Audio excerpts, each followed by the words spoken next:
मेरे बचपन में 1 रुपए में शुद्ध घी के 20 लड्डू मिलते थे। उन लड्डुओं का और शुद्ध घी का कोई लेना देना नहीं था। वैसे ही चिकनगुनिया और चिकन, इनमें कोई रिश्ता नहीं है। चिकन खाना है तो खाओ। आपने शायद खबर सुनी होगी कि चीन के फोसुन शहर में 7,000 से भी ज्यादा चिकनगुनिया के केसेस आए हैं। गवर्नमेंट ने पाबंदी लगाई है, पकड़ के लोगों को क्वारंटाइन कर रहे हैं, वगैरह वगैरह। आप कहोगे आमा छोड़ दो मियाँ, फोसुन नाम भी सुना है किसी ने? 2019 के पहले वुहान का नाम सुने थे क्या आप? बाद में उसने नानी याद दिलाई। लेकिन जो वुहान में हुआ वो फोसुन में नहीं होगा। ये कुली अब हफ्ता देने से इनकार करता है। इसका पैंडेमिक होने का चांस ही नहीं है। पता है क्यों? क्योंकि ह्यूमन टू ह्यूमन, इंसान टू इंसान ट्रांसमिशन के लिए बीच में मच्छर लगता है। तो इंसानों से वैक्सीन टीके देने से अच्छा है कि मच्छरों का कुछ करे। क्या मच्छरों को टीके लग सकते हैं क्या? मजाक नहीं कर रहा, हम बात करेंगे उस पर। तो चीन में ये क्या चल रहा है अभी? क्या इससे खतरा है? देखो, चिकनगुनिया से जान का खतरा का तो चांस ऑलमोस्ट लगभग बिल्कुल नहीं है। 2006 में अहमदाबाद में काफी केसेस आए थे। उस समय चिकनगुनिया की वजह से कोई मौतें हुई ऐसा लिखा नहीं था। लेकिन अहमदाबाद म्यूनिसिपालिटी में जो मौत के आंकड़े आते हैं, उनके सरासरी में थोड़ी बढ़ोतरी हुई थी। लेकिन आखिर ये गवर्नमेंट के आंकड़े, तो सरकारी आंकड़े का मतलब है सरकारी आंकड़े। अभी अभी क्या कहे। तो चीन इतनी गड़बड़ क्यों कर रहा है? अगर खतरा नहीं है तो क्या होता है ना, कि अगर आपको चिकनगुनिया हुआ है तो 5-6 दिन तक कोई मच्छर अगर आपको काटता है और आपको काट के उसका पेट नहीं भरता, और वो आपके घर में किसी दूसरे को काटता है, तो उस आदमी को आपकी वजह से चिकनगुनिया हो सकता है। इसलिए अगर आपको बंदी बना के रखा तो आप दूसरों को नहीं दे पाओगे। लेकिन सोचने वाली बात यह है कि जिस मच्छर की काटने के वजह से आपको चिकनगुनिया हुआ, वो अगर मच्छर आपके घर में मौजूद है तो वो भी आपके बीबी को काट सकता है ना। तो इसका कोई किसी ने सोचा नहीं है। तो चीन ने पकड़ के कह रहे लोगों को 7 दिन अस्पताल जाना पड़ेगा। अस्पताल में एसी रूम में ऐसा रहने का, मस्कीटो नेट लगाने से कि उनको मच्छर कोई काटेगा ही नहीं। लेकिन इसमें फंडा क्या है कि हॉस्पिटल का जो पैसा है वो भी लोगों ने खुद देने का। तो अभी लोग तो गुस्सा हो रहे हैं, और ये बाकी की सरकारें भी आएंगी अभी, कहेंगे जैसे कोविड में हमने यशस्विता के साथ इसका प्रयोग किया था। दुनिया भर की सरकारों, अगर कोविड में आपने जो किया आप उसे यशस्विता कहते हो, वो भगवान न करे पराजय का रूप क्या होगा। तो ये क्या होता है? मतलब दो तरह के मस्किटो होते हैं, मच्छर। एक रात को काटते हैं जिनसे मलेरिया होता है, एनोफिलिस। दूसरे वो दिन में काटते हैं, एडिस। उनसे 3 बीमारियां होती है, चिकनगुनिया, डेंगू और जीका। तो ऐसा तो हम कह नहीं सकते कि चलो अभी चिकनगुनिया की बात कर रहे हैं तो मलेरिया को छोड़ देते हैं, रात को मच्छर काटा तो चलेगा, ऐसा तो कर नहीं सकते।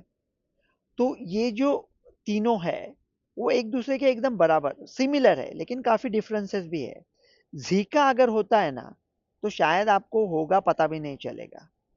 तो छोड़ दो, अगर प्रेग्नेंट फीमेल है तो जीका से थोड़ा खतरा है।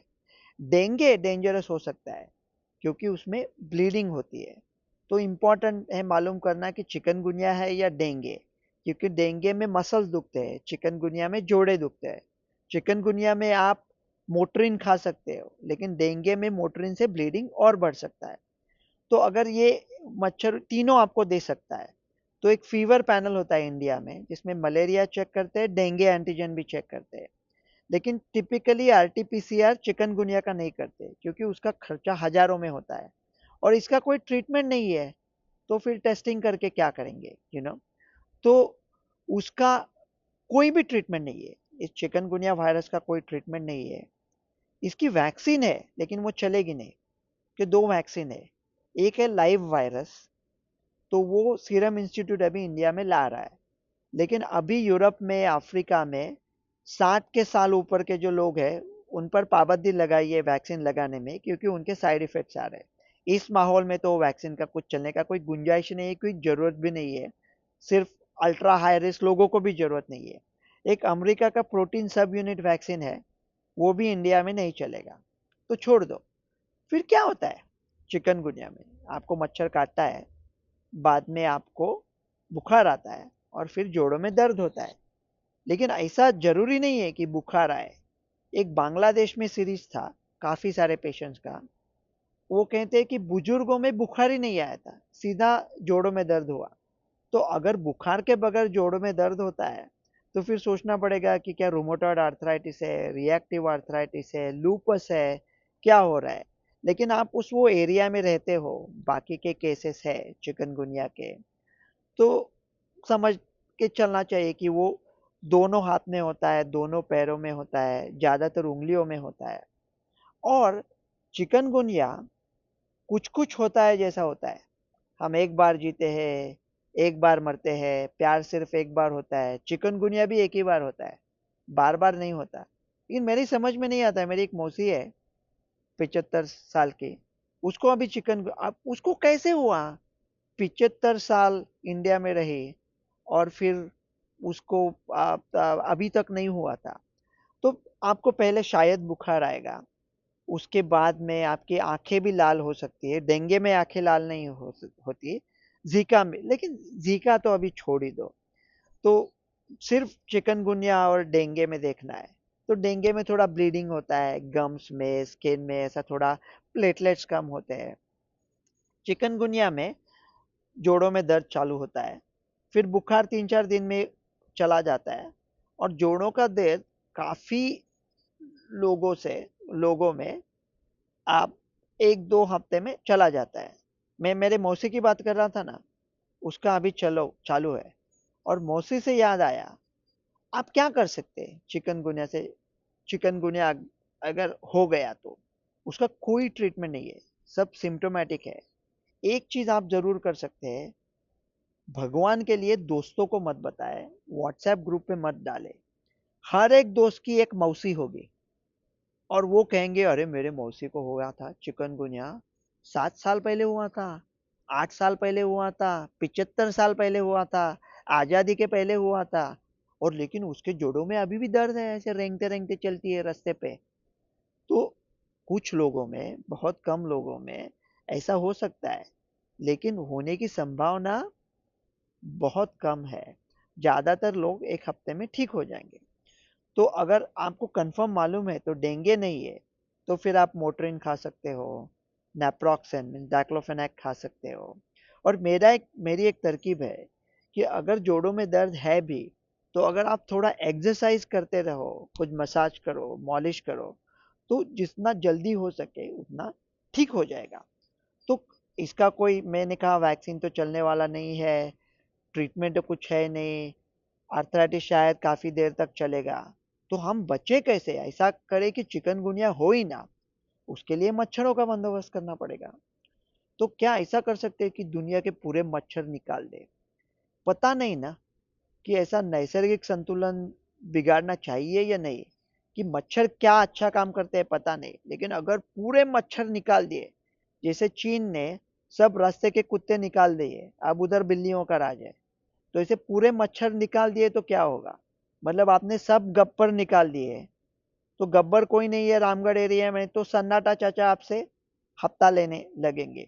तो ये भी सोचना पड़ता है। तो अभी क्या ट्रिक कर रहे हैं, जो मैंने मच्छरों की वैक्सीन की बात की, अभी मच्छरों में पैंडेमिक ला रहे हैं एक बैक्टीरिया इस्तेमाल करके। तो जिन मच्छरों को इन बैक्टीरिया फैला है उनमें, वो मच्छर मलेरिया कैरी नहीं करते, चिकनगुनिया नहीं कैरी करते। फिर वो जो जेनेटिकली थोड़े मॉडिफाइड मच्छर है, उनका एक पॉपुलेशन है, उनका एक आवाम है, वो खुली हवा में छोड़ देते हैं, कि वो खुली हवा में दूसरे मच्छरों के साथ compete करते हैं और उनकी संख्या कम करते हैं, और सिर्फ वो मच्छर बचेंगे कि जो आपको चिकनगुनिया और मलेरिया नहीं दे सकते। तो संतुलन भी बना रहेगा और आप बचे भी रहोगे। इतना बड़ा लेवल पे रिसर्च चल रहा है, स्पेन में चल रहा है, सिंगापुर में भी चल रहा था। आपको कि इंडिया में ऐसा हो सकता है क्या? हाँ हो सकता है, क्यों नहीं, लेकिन होना मुश्किल है। पता है क्यों? क्योंकि चलो मैं लेके आता हूँ रिसर्च, हाँ, और हम कहते हैं कि बॉम्बे में हम लोग ऐसे मच्छर छोड़ देंगे और उन मच्छरों की वजह से हम बच जाएंगे। सबसे पहला उस पे क्या सवाल निकलेगा? बॉम्बे क्यों बोला है मामू, मुंबई बोलने का, और उधर ही फिर निदर्शन होंगे और ये रिसर्च उधर ही खत्म होगा। और मजा की बात है, और दूसरी थोड़ी नैतिकता की बात आती है कि ऐसे जेनेटिक मॉडिफाइड आप मच्छर है उन्हें छोड़ रहे हो, तो क्या ये नैतिक है? क्योंकि हम जेनेटिक से कुछ भी मॉडिफाई कर सकते हैं ना।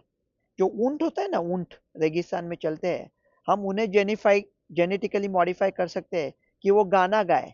कितना डर लगेगा आपको पता नहीं है। आप रेगिस्तान में ऊंट पे बैठे चले हो और सडनली ऊंट गाना गाने लगे, समझ बैठे थे एक शराब को ही हम दरिया, एक सुकून था हमको धोखा खाने में, तो कैसा होगा? तो चिकनगुनिया से ज्यादा डरिए नहीं, इसे मौत का खतरा तो बिल्कुल नहीं है। चिकनगुनिया है या डेंगू है देख लीजिए। चिकनगुनिया है तो जोड़ों का ट्रीटमेंट क्विकली करें, किसी को ना बताए। ये एंटी इन्फ्लेमेटरी खाने से होता है, जल्दी से जल्दी काफ़ी सारे लोगों में वैसा ही ठीक हो जाएगा। और एक बार हो गया तो हो गया, बाद में नहीं होगा। वैक्सीन का कुछ ज़रूरत नहीं, दवा तो है नहीं। डॉक्टर रवि गोड से।